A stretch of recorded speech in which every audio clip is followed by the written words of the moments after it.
Step into a world where heaven and hell coexist, where the line between life and death is blurred, and the deepest secrets of life lie hidden. Hey everyone! Today we're diving into Season 2 of another savage yet stunning anime called Hell's Paradise. In this anime, we follow the story of a vicious assassin named Gabimaru and his journey to survive this hellish island and return home. This story is awesome, the art is stunning, and I've had so much fun reviewing it. So without further ado, push this video to 5K likes and subscribe so I know you want to see the rest of this series. Either way, sit back and relax as we dive into Season 2 of Yukikaku's Hell's Paradise. Now we see that Jika has just returned from the island in the Satsuma area of mainland Japan. The shogun's officials summon him and ask what happened there. Jika tells them that Chobe killed Jaka's criminal even before reaching the island. Because of that, he directly abandoned the mission and came back. But due to the ocean waves, he was forcefully pushed onto the island. And then, with great difficulty, he somehow managed to escape. After saying this, Jika goes silent. Then the officials tell him to explain in detail. Jika straight up refuses. He says that telling more will only cause problems. He wants nothing to do with that dangerous place. Just then, the shogun next to Jika bows, apologizing for Jika's behavior. As soon as the officials see this, they understand and ignore Jika's behavior for now.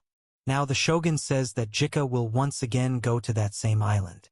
After the meeting, Jika gets irritated. He says that all those officials are treating them like pawns. But the shogun, who is a bit young and strict, scolds him and says that talking like that in front of officials is not fitting for a samurai. Jika relaxes a little and says that your presence in the meeting was helpful. But hearing this, the shogun gets even angrier and tells Jika to change his attitude. He says this attitude is shameful for a samurai. Now Jika apologizes and then asks who will be taken on the mission now. The shogun tells him that this time, instead of criminals, they will take Iwaga's ninjas. Because when the process of selecting criminals was going on, one Iwaga Garden ninja easily killed all the criminals, and now their chief wants to send those ninjas. The shogun says that in a few days they will leave from here and will finish the mission on the island as soon as possible and return. Just then, suddenly a man comes and asks, "Jika-san, what should we do with the head of that huge monster that you brought?" Now Jika remembers that he hasn't even told them about this evidence. He says that this is not the right time to reveal this. Shukin, out of curiosity, goes near it to check that thing. Then a worker tells him that it might still be alive. But the shogun says no, this thing is dead. He says he is not feeling any life energy from it. Now we see two people coming from the shadows talking. They confirm that rank 2 shogun and rank 3 Jika will go on the mission with them. Now the scene cuts to the island, where Gabimaru and his team leave the cave the next day and head up the valley to find the old gate. But on the way, they run into Chobe and his brother Toma. But then Chobe smiles and directly comes and hits Gabimaru with a spinning kick. Gabimaru disappears in a second. But then Gabimaru lands on Chobe's shoulders and slams him down. But Mei shouts that his Tao is very strong. And boom! Chobe immediately flies and forcefully smashes Gabimaru into the ground. He says that he doesn't want to make friends. We see Gabimaru jump up from the ground. Gabimaru thinks that now Chobe has also become immortal.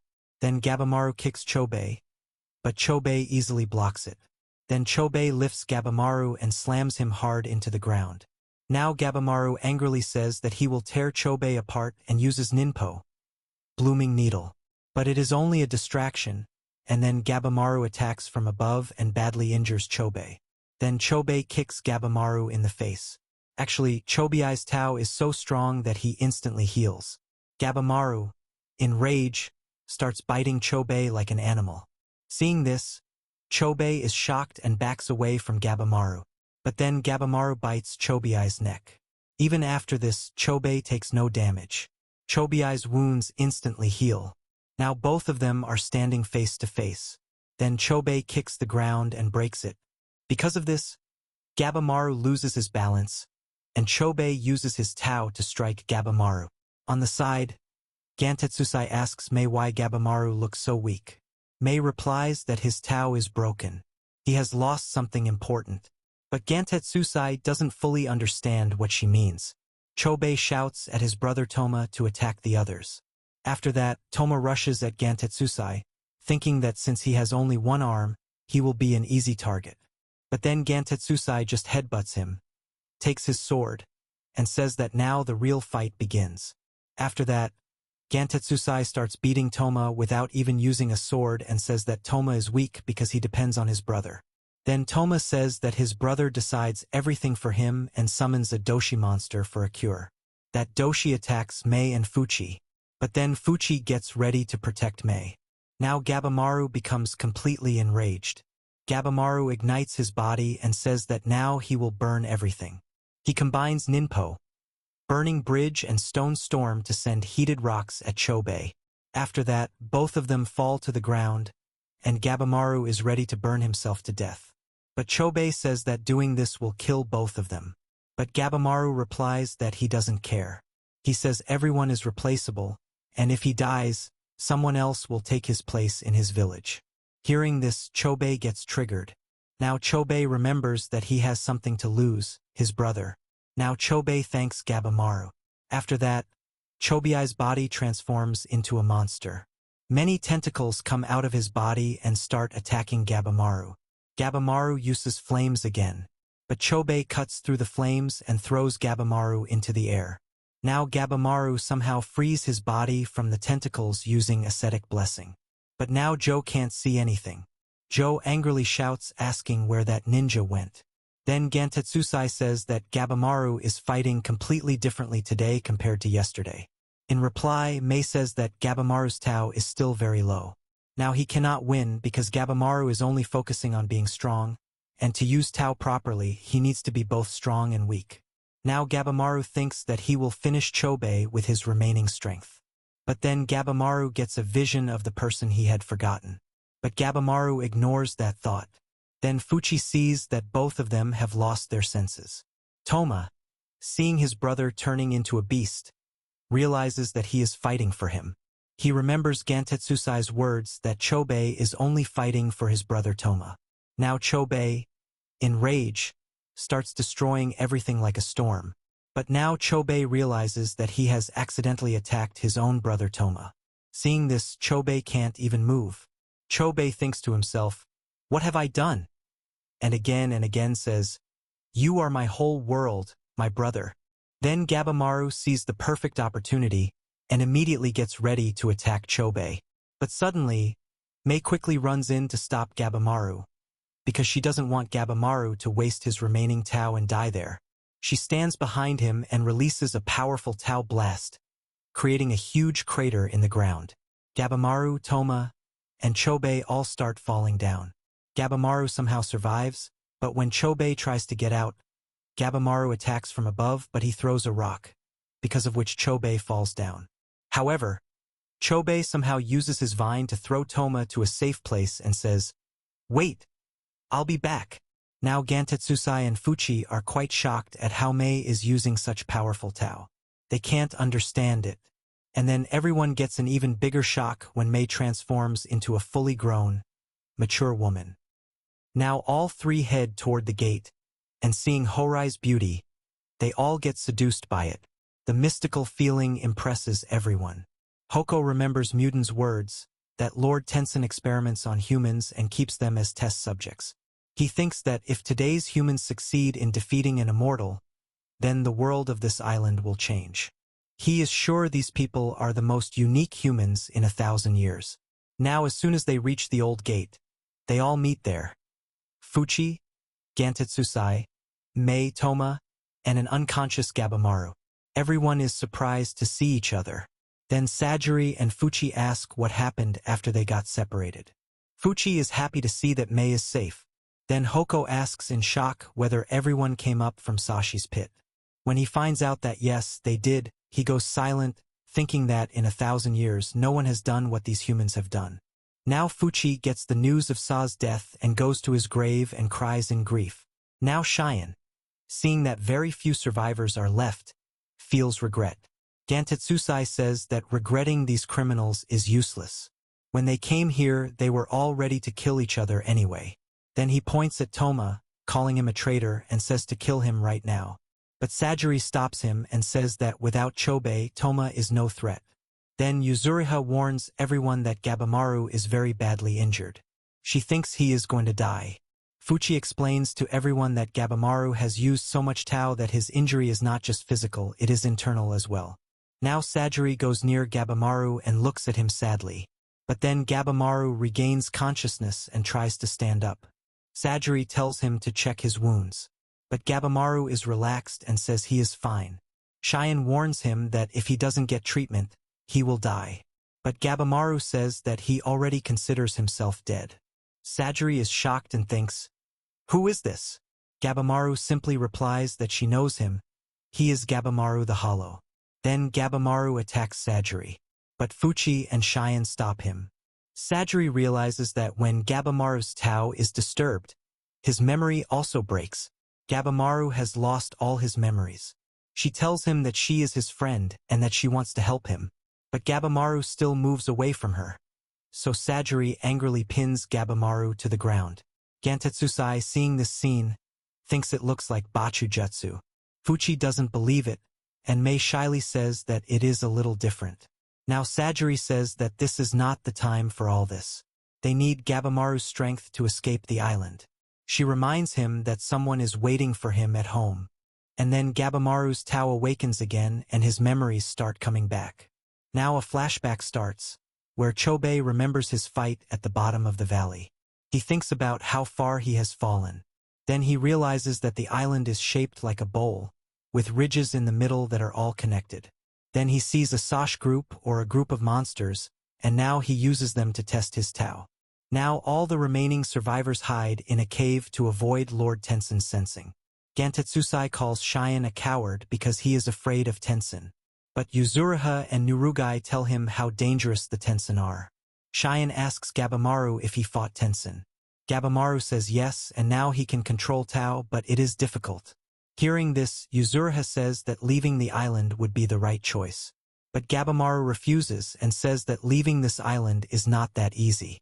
Now Yuzuriha is about to explain her theory, but Gabimaru stops her and says that she was going to say that his wife is just an illusion. Yuzuriha wants to be sure whether Gabimaru actually knows if his wife is real or not. Gabimaru remembers his wife's voice and eyes. He says that her name is Yui. That is his proof. Now, to know the truth, he must return home. Sajiri happily agrees, and Gantetsusai also says that Gabimaru is a perfect partner. Yuzuriha thinks that a shinobi never shares his weakness. But Cheyenne says that only someone who has something to lose can be truly strong, and he can sense Gabimaru's Tao flow increasing. The funny thing is that the name Yui, in Japanese, also means bond or marriage, so it's unclear whether she is real or just something created by the chief. Now at the bottom of the valley, Chobei finishes off the remaining Sosh or monsters. Then Rain comes and asks him if he killed Muden. On the other side, Fuchi, after learning about his friends' deaths, shows mercy to a guilty person and lets him go. Now in the cave, Sajiri tells Fuchi that Mei is sick and not recovering. She asks if he can make medicine. Fuchi gets angry and says that Mei is just like Lord Tensen. But then he says he will make the medicine, but in return, Mei must tell them everything. Now outside the cave, Gabimaru tells everyone to help him, because he wants to learn Tao properly. Toma, in excitement, starts the first attack using Gantetsusai's sword. Gabimaru senses everything not with his eyes, but with Tao. Then Gantetsusai attacks Gabimaru, but Gabimaru easily avoids the attack using Tao. Then he delivers a powerful Tao kick and sends him flying away. After that, Nurugai attacks, but Gabimaru grabs her too and uses her to hit the others. Now during the fight, Gabimaru thinks that the Immortals or the Tensen have been training for hundreds of years. Learning battle from them is useless. The real way is to use their own Tao against them. Nurugai steps forward and says that Gabimaru can defeat the Tensen. Gabimaru says that he needs more time. Meanwhile, Gabimaru's practice fight ends. Cheyenne is impressed by Gabimaru's strength and says that he can defeat the Tensen. At that moment, Toma kneels in front of Gantetsusai and asks to be trained, because he now wants to become strong enough to escape the island. At first, Gantetsusai doesn't trust him. But when Toma cuts his hair as proof of his resolve, Gantetsusai accepts and tells him to follow him. Toma decides that he can only become worthy of fighting alongside his brother if he grows stronger. In another scene, in the valley, Chobei sees a strange creature and thinks that it is the same creature he fought before. Rain explains that it is the Tane flower, which converts humans into tan. But Chobei is maintaining control of his Tao. Rain attacks Chobei with thin splinter-like strikes, but Chobei dodges them. Chobei realizes that winning will not be easy. So now he transforms into his breakdown state. Chobei starts attacking even more aggressively, using vines to strike. But now his vines begin affecting his mind as well. Somehow, Chobei expands his vines and breaks Rain's Tanden, destroying his immortal body. He thinks that breaking the Tanden is the correct way to defeat enemies. But suddenly, Rain appears behind him and says that he only killed his clone. He is the real one. Chobei releases his Tao again. Seeing this, Rain becomes happy and decides that she will take Chobei to the palace. Chobei attacks again, but the vines render him unconscious. In his dream, he says that he will not repeat his father's mistake and will never abandon his brother. Later, he wakes up tied to a bed, with Rain standing nearby, tending to plants. She tells him that he is the final key to her research. She wants to understand his Tao cycle through Bachujutsu. In fact, Chobei is the only person through whom a perfect Tan can be created. Inside the cave, Fuchi tells Sajiri and Yuzuriha that the island, the monsters, and Lord Tenzin were all created by the same person. He is a Hoshi mystic, a master of ancient Chinese healing and divination. He controls Tao, creates crossbreed creatures, and he is the one who created the Lord Tenzin. They are half human and half plant, both male and female. They can instantly change their gender. Normal people only use a little Tao in their entire lives. But Lord Tenzin has been polishing and refining his energy for thousands of years. No human can face him. Yuzuriha asks why they are doing all this. So Fuchi explains that the Tenzin are creating a Tan so that they can become immortal. Hearing this, Yuzuriha and Sajiri are shocked. Now they realize that the elixir truly exists. Fuchi says that it might only be a prototype, a potion made from human Tao that allows someone to live for many more years. Now the mission is clear. To defeat the Tenzin, they must exhaust or destroy their Tao. Yuzuriha asks that if the Tan is already complete, then why is the research still continuing? Mei explains that the Tenzin are acting under the orders of their master, Zhu Fu. Fuchi explains that Zhu Fu was a Hoshi mystic from China who came to Japan 1,000 years ago in search of immortality. Maybe he is still alive. The story hints that some mysterious person still exists. So wait until you see him. Now Mei collapses from exhaustion. She reveals that her left hand has turned into a branch. Actually, because of overusing Tao, she is transforming into a tree.